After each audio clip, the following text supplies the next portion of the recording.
जय हिंद दोस्तों। स्वागत है आपका अपने यूट्यूब चैनल 92 एज्यू पर। आज का हमारा टॉपिक है जड़त्व आघूर्ण, मोमेंट ऑफ इनर्शिया। तो इस वीडियो में आपको जड़त्व बताया जाएगा कि जड़त्व क्या होता है, फिर बताया जाएगा जड़त्व आघूर्ण क्या होता है। तो ये सब जानने के लिए बने रहिए वीडियो के अंत तक। चलिए शुरू करते हैं। तो सबसे पहले है जड़त्व। तो जड़त्व के लिए अगर कोई आपसे पूछता है कि जड़त्व क्या कहलाता है, तो आप कहेंगे हर वस्तु अपनी स्थिति परिवर्तन का विरोध करती है। हर वस्तु अपनी स्थिति परिवर्तन का विरोध करती है और इस गुण को जड़त्व कहते हैं। अब देखो स्थिति परिवर्तन का विरोध क्या कहलाता है, ध्यान से देखो। मान लो हमारे पास कोई पिंड है, ये पिंड है, ठीक है। अब ये पिंड स्थिति ये है, ठीक है, रुकी हुई है इसकी स्थिति। अगर हम इसे धक्का दें तो हमें बल लगाना पड़ रहा है, मतलब ये भी हमारी तरफ बल लगा रहा है, तभी तो हमें इसमें बल लगाना पड़ रहा है। तो हमने बल लगाया, घर्षण बल के कारण ये थोड़ी धीरे धीरे बल लगाया, हमें दम लगानी पड़ रही है और तेज खिसको, लेकिन धीरे धीरे खिसक रहा है। तो ये अपना विरोध कर रहा है कि मुझे नहीं खिसकना, लेकिन फिर भी हम और दम लगाए इसे खिसका रहे हैं। या फिर अगर ये सामने से आ रहा है, इस प्रकार से इस सामने से आ रहा है और हम इसे रोक रहे हैं, लेकिन फिर भी ये नहीं रुकता और थोड़ी सा आ जाता है, मतलब हम रोक रहे हैं लेकिन ये अपने रुकने का विरोध कर रहा है। तो ये जो विरोध कर रहा है चलने का या फिर रुकने का, इसके इस विरोध करने के गुण को कहते हैं जड़त्व। अब सुनो, आपने जड़त्व तो जान लिया, अब आप जानेंगे जड़त्व आघूर्ण क्या होता है। अब जैसे जड़त्व हमने जाना कि जड़त्व इस प्रकार से सीधे से हमने फोर्स लगाया तो वो हमारा पिंड था, दम लगा रहा है रुकने का। तो अब जैसे हम जड़त्व आघूर्ण मतलब घूर्णी गति के लिए जड़त्व, ये है सिंपल सा जड़त्व आघूर्ण का मतलब। घूर्णी गति जैसे पंखा घूम रहा है, ये पंखा ऐसे ऐसे घूम रहा है पंखा, तो अगर हमने इसे रोका तो लेकिन ये रुकेगा नहीं, फिर चलेगा, मतलब दम लगाएगा विपरीत दिशा में कि मुझे चलना है। तो वो जो रुकने का विरोध कर रहा है अपने कि मुझे नहीं रुकना, फिर भी हम उसे रोक रहे हैं, तो वो पंखा ही विरोध कर रहा है, तो उसे हम कहेंगे जड़त्व आघूर्ण। जो पंखे का गुण होता है वो जड़त्व आघूर्ण का गुण होता है। और जो रेखीय गति में गति होती है उसे हम रोकते हैं तो उसमें गुण होता है जड़त्व का गुण। तो अभी तो आपने जड़त्व और जड़त्व आघूर्ण के बारे में जान लिया। अब अगर आ गई परीक्षा में कि जड़त्व आघूर्ण की परिभाषा लिखी या फिर कुछ भी ऐसी आ गया, तो आप लिखेंगे कि किसी कण का द्रव्यमान और कण से घूर्णन अक्ष से दूरी के वर्ग के गुणनफल को उस कण का जड़त्व आघूर्ण कहते हैं। इस प्रकार से आप लिख देना परिभाषा, ठीक है।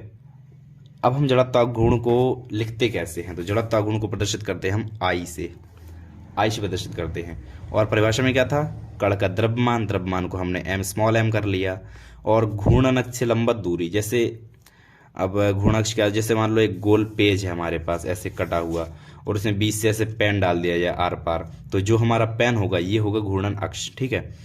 अब घूर्णन अक्ष से लंबवत दूरी जो भी कण है वहां तक, तो कण का द्रव्यमान और घूर्णन अक्ष से लंबवत दूरी हमने r मान ली, और घूर्णन अक्ष से लंबवत दूरी का वर्ग होता है तो mr² लिख दो बस नॉर्मली। तो ये होता है फॉर्मूला किसी कण के जड़त्व आघूर्ण के लिए, ये फॉर्मूला किसी कण के जड़त्व आघूर्ण के लिए होता है। अब हम निकालेंगे किसी पिंड के जड़त्व आघूर्ण के लिए फॉर्मूला।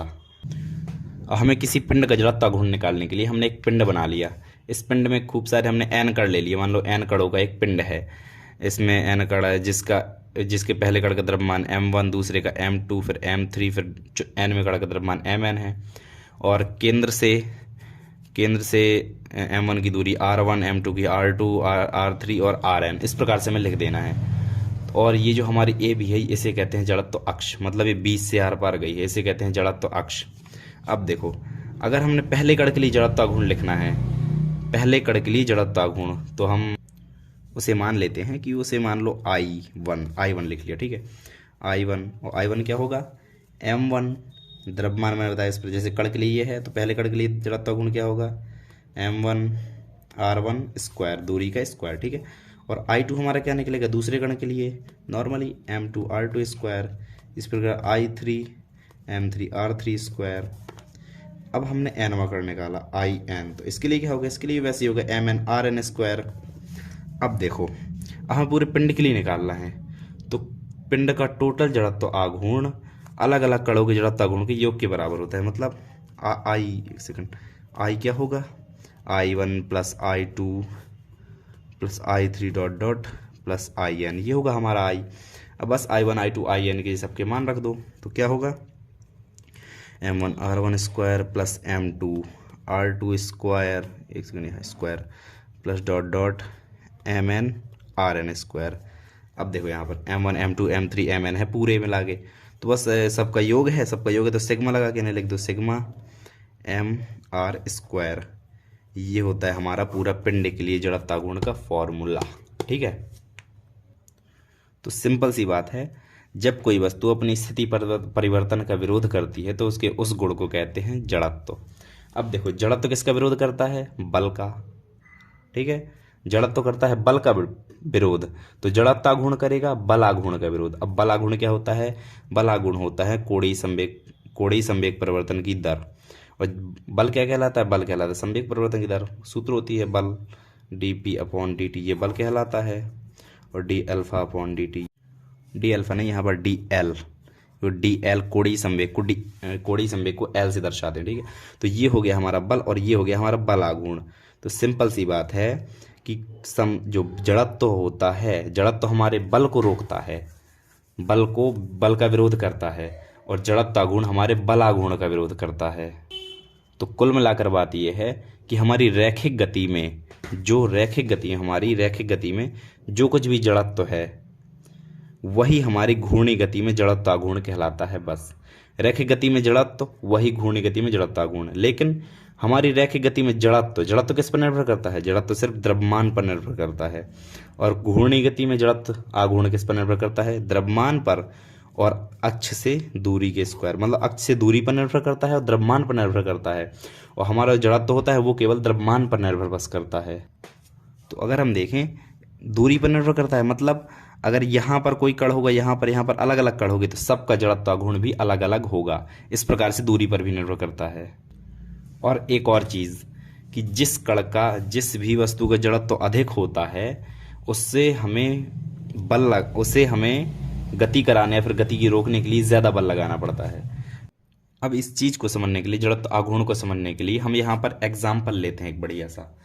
ये देखो, ये हमारे पास ये है जड़त्व अक्ष, एक ये हमारे पास पहिया है जो कि पूरी तरह से ठोस है, और एक ये हमारे पास पहिया है जो बीच में खोखला है। यहाँ पर ये पहिया बीच में खोखला है।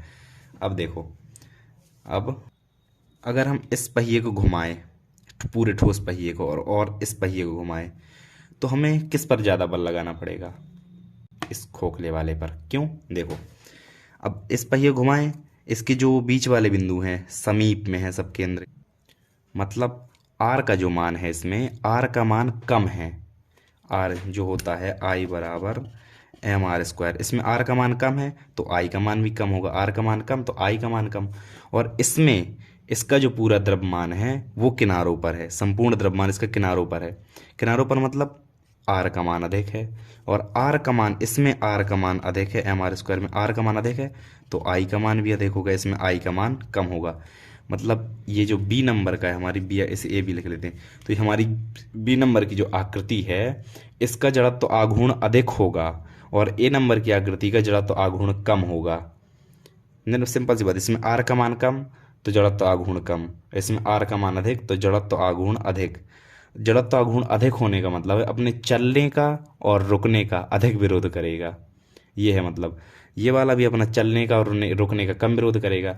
अब अगर हम दोनों को घुमाते हैं एक ही वेग से, तो ये अपने चलने का विरोध कर रहा है अधिक, इसलिए हमें इस पर ज़्यादा बल लगाना पड़ रहा है। ये कर रहा है मुझे नहीं चल रहा, ये ज़्यादा विरोध कर रहा है अपना, क्योंकि इसका जड़त्व आघूर्ण अधिक है, इसलिए ये ज़्यादा विरोध कर रहा है और ये कम विरोध कर रहा है। तो इसीलिए हमें इस वाले पिंड पर अधिक बल आघूर्ण लगाना पड़ेगा, और अधिक बल आघूर्ण हमने लगा दिया, इस वाले पर हमें कम बल आघूर्ण लगाना पड़ेगा समान कोणीय वेग से घुमाने के लिए। अब ये हमारा घूम रहा है पिंड, अब ये अधिक जब चलने का विरोध अधिक कर रहा है तो रुकने का विरोध भी अधिक करेगा। जड़त्व आघूर्ण में ये होता है कि जो पिंड चलने का विरोध अधिक करता है वो रुकने का भी अधिक करता है। ठीक है, जैसे हम जड़त्व की, नॉर्मल अभी जड़त्व की बात करें, तो अगर हमें ट्रक को चलाने में ज़्यादा बल लग रहा है तो उसे रोकने में भी अधिक बल लगेगा। इस प्रकार से हम इसे समझ सकते हैं। अब देखो, अब ये रोकने का विरोध करेगा, मतलब इसे रोकने के लिए हमें अधिक बल आघूर्ण लगाना पड़ेगा। मान लो अगर हम दोनों को घुमा दें तो ये रुकने का विरोध अधिक करेगा, इसलिए ज़्यादा देर तक घूमता रहेगा, और ये वाला पिंड रोकने का विरोध कम करेगा। ये चाहता है कि मैं रुक जाऊं, ठीक है, क्योंकि इसका जड़त्व आघूर्ण कम है। अब ये रुकने का विरोध अधिक कर रहा है, मतलब रुकना नहीं है, तो ये ज़्यादा देर तक घूमेगा, क्योंकि जड़त्व आघूर्ण अधिक है। अब ये सुनना, जड़त्व आघूर्ण अधिक तो घूमेगा ज़्यादा देर तक और बल आघूर्ण भी अधिक लगाना पड़ेगा इसमें। और इसका जड़त्व आघूर्ण कम है तो ये घूमेगा कम देर तक, इसमें बल आघूर्ण जो है हमें कम लगाना पड़ेगा। तो इससे पूरा कुल मिलाकर निष्कर्ष यह निकलता है कि किसी पिंड का द्रव्यमान जितना अधिक घूर्णन अक्ष से दूर होगा, मतलब ये समझ रहे, ये होती है घूर्णन अक्ष हमारी। अब द्रव्यमान जितना अधिक दूर होगा घूर्णन अक्ष से, ये घूर्णन अक्ष है, ठीक है, इससे जितना अधिक, देखो इसमें द्रव्यमान बिल्कुल पास ही में है, पूरा उसका पास में है, लेकिन इसका द्रव्यमान बहुत दूर है घूर्णन अक्ष से। तो जितना अधिक द्रव्यमान घूर्णन अक्ष से दूर होगा, पिंड का जड़त्व आघूर्ण उतना ही अधिक होगा। ध्यान सुनो, किसी पिंड का द्रव्यमान जो होता है घूर्णन अक्ष से जितना अधिक दूरी पर होता है, उसका जड़त्व आघूर्ण उतना ही अधिक होता है। ये मैं जानता हूँ कि ये थोड़ी समझना कठिन है, लेकिन अगर आप इसे बार बार ध्यान से सुनेंगे और सोचेंगे तो आपको ये क्लियरली समझ में आएगा बिल्कुल। अब देखो, इसे हम एक दूसरे एग्जाम्पल से, एक और बढ़िया सा एग्जाम्पल लेते हैं, उससे समझते हैं। ये साइकिल का पहिया जो होता है हमारा, वो किनारों पर मोटा होता है, मतलब रिम जो होती है हमारी वजनी होती है। रिम का अधिक द्रव्यमान होता है, तिल्लियों का कम द्रव्यमान होता है। बीच में हल्का और किनारों पर भारी होता है, भारी होती है हमारी रिम। तो क्या आपने कभी सोचा है कि जब हम पैडल मारते हैं, पैडल मान लो हमने एक ऐसे मारा पैडल, तो हमारी साइकिल थोड़ी दूर तक जाती है और चली जाती है, रुकती नहीं है जल्दी। और अगर हमने 4-5 ज़्यादा जल्दी जल्दी पैदल मार दिए तो हमारी जो साइकिल है वो काफ़ी दूर तक चली जाती है, चलते हुए काफ़ी दूर तक चली जाती है। या फिर आपने कभी ये सोचा है कि जो हमारा पहिया होता है साइकिल का या फिर मोटरसाइकिल का, वो किनारों पर मोटा बनाया जाता है, वजनी बनाया जाता है किनारों पर, और बीच में हल्का बनाया जाता है। ऐसा क्यों होता है? सुनो, अभी अभी मैंने ऊपर इस एग्जाम्पल में बताया कि किनारों पर जितना अधिक द्रव्यमान होगा उसका जड़त्व आघूर्ण उतना ही अधिक होगा। अब इसके देखो, इसके किनारे पर द्रव्यमान अधिक है, इसके किनारे पर द्रव्यमान अधिक है, तो इसका जड़त्व आघूर्ण उतना ही अधिक है। जैसे अब बीच में द्रव्यमान कम है और किनारे पर द्रव्यमान बहुत अधिक है इसका, तो जड़त्व आघूर्ण इसका अधिक है। तो इसे चलाने में तो हमें दम लगेगी, इसके जो पहला चक्कर देने में हम दम लगेगी, लेकिन इसे रोकने में भी दम लगेगी बहुत। अब देखो, अब रोकने दम लगेगी मतलब रुकने का विरोध करेगा और चलने का भी विरोध करेगा ये, ठीक है। क्यों? क्योंकि इसका जड़त्व आघूर्ण अधिक है। अब जब हम इसे चलाते हैं, चलाया तो इसने पहले चलने का विरोध किया, फिर भी हमने चलाया तो चलने लगा। अब ये रुकेगा नहीं, जब इसमें घर्षण बल लगेगा तो ये तुरंत थोड़ी ना रुकेगा, क्योंकि रुकने का भी विरोध करेगा, चलता रहेगा। जब ज़्यादा घर्षण हो जाएगा तो रुक जाएगा। तो जब चलने का विरोध करता है तो रुकने का भी विरोध करता है। इसलिए जब हम पैडल मारते हैं तो हमारा पहिया अधिक दूरी तक चला जाता है। क्यों? क्योंकि उसका जड़त्व आघूर्ण अधिक होता है, और जड़त्व आघूर्ण अधिक करने के लिए हम किनारों पर पहिया मोटा बनाते हैं। इसलिए हमारे जो साइकिल और मोटरसाइकिल के पहिए होते हैं वो किनारों पर मोटे होते हैं। इसका मतलब कि कभी भी पहिया जो होता है बिल्कुल ऐसे सपाट चकती नहीं बनाई जाती, बिल्कुल पूरी ठोस चकती नहीं बनाई जाती। क्यों? क्योंकि जड़त्व आघूर्ण उसका कम होगा, तो इसे ऐसे अगर हम ऐसे ढनका देंगे तो वो थोड़ी आगे जाकर लुढ़क जाएगा, गिर जाएगा। और अगर हम साइकिल का ऐसे करते हैं तो साइकिल हमारा काफ़ी दूर तक चला जाता है। तो इससे आपको एक बढ़िया चीज़ पता चली कि साइकिल के पहिए किनारों पर मोटे क्यों बनाए जाते हैं। और जब हम साइकिल में एक पैडल मारते हैं, साइकिल हमारी थोड़ी दूर तक चलती क्यों चली जाती है, रुकती क्यों नहीं तुरंत। तो गाइज़ आपको काफ़ी कुछ इसमें समझ में आएगा, थोड़ी लास्ट में समझना कठिन है, लेकिन हाँ अगर आप अच्छे से ध्यान से समझेंगे तो आपको सब समझ में आएगा बिल्कुल। तो गाइज़ इस वीडियो को यहीं पर एंड करते हैं और मिलते हैं अगले वीडियो में। वीडियो देखने के लिए thank you so much, bye bye.